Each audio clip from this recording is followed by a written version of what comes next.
ఈ నడుమ రాజకీయాలన్నీ కులం మతం చుట్టే తిరుగుతున్నాయి కదా. ఇప్పుడు ఓ లీడరు దేశం చుట్టూ రాజకీయాలు తిప్పుతాడు, సెంటిమెంట్ తోని రెచ్చగొడతాడు. అగో మరిగా లీడర్ ఎవరు, ఎందుకట్లా మాట్లాడుతుంది శ్రీవల్లక్క అని అంటుర్రా?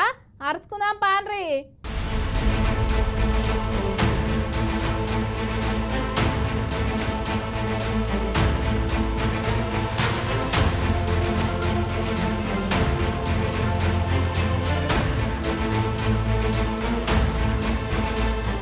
అరే మొన్ననే పాకిస్తాన్ వాళ్ళకు ఇండియాకు మ్యాచ్ జరిగే, ఆ మ్యాచ్ లో మన ఇండియా వాళ్ళు పాకిస్తాన్ ను పొట్టు పొట్టు ఓడించే.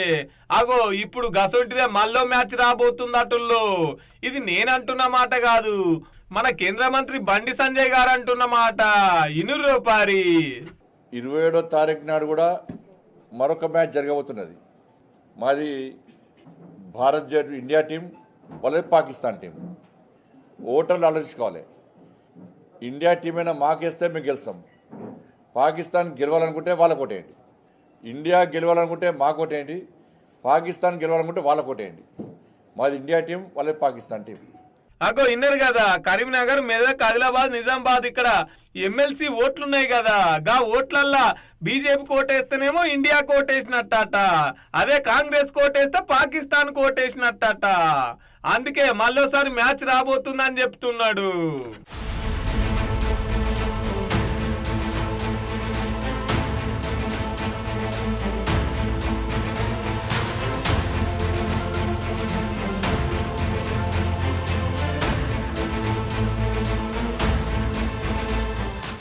ఈ ముచ్చట మీద ఇటుకెళ్లి లైన్లోకి వచ్చిండు మన భువనగిరి ఎంపీ చామాల కిరణ్ కుమార్ రెడ్డి అన్న.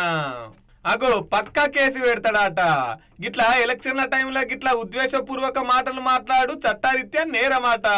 గందుకని చెప్పేసి పక్కా కేసు పెడతాం అనుకొచ్చిండు.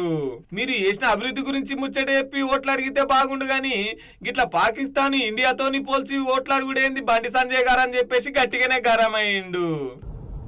బండి సంజయ్ గారు చివరికి మీరు నేను ఎప్పుడు చెప్పే విధంగానే మీరు కరీంనగర్ టౌన్ లో పోగానే సెంట్రల్ మినిస్టర్ నుంచి మళ్ళీ కార్పొరేటర్ అవుతారు అనేది ఇవాళ మళ్ళా రుజువైంది. ఎందుకంటే ఎమ్మెల్సీ ఎన్నికలను దృష్టిలో పెట్టుకొని ప్రచారంలో భాగంగా ఇవాళ మాట్లాడుతూ ఇండియా గెలవాలంటే బీజేపీకి ఓటేయాలి, పాకిస్తాన్ గెలవాలంటే కాంగ్రెస్ ఓటేయాలని క్రికెట్ ని దృష్టిలో పెట్టుకొని ఏదో మాట్లాడినట్టుర్రు.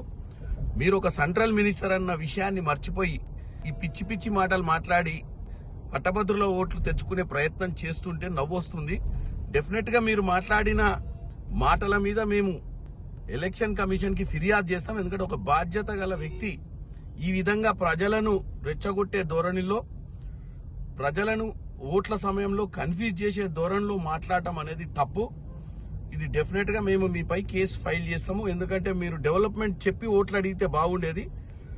మీరు డెవలప్మెంట్ గురించి మాట్లాడకుండా కేవలం ఒక క్రికెట్ మ్యాచ్ అనే సెంటిమెంట్ ని దృష్టిలో పెట్టుకొని మీరు ప్రజల మధ్యనకు వచ్చి ఒక కార్పొరేటర్ లాగా మాట్లాడటం చాలా దురదృష్టకరం. ఇంకో దిక్కేమో మీకు పొత్తుందంటే మీకు పొత్తుంది, మీకు పొత్తుందంటే మీకు పొత్తుంది అని చెప్పేసి ఈ రెండు పార్టీల నడుమ గట్టిగానే ఖాయమవుతున్నది. అటు కారోళ్ళు అయితే సప్పుడు చేస్తలేరు. ఇంకో దిక్కు ఇదే గ్రాడ్యుయేట్ ఎమ్మెల్సీ ఎన్నికలలో బీసీ వాళ్ళు కూడా బీసీ నినాదంతో గట్టిగానే ముందుకొస్తున్నారు.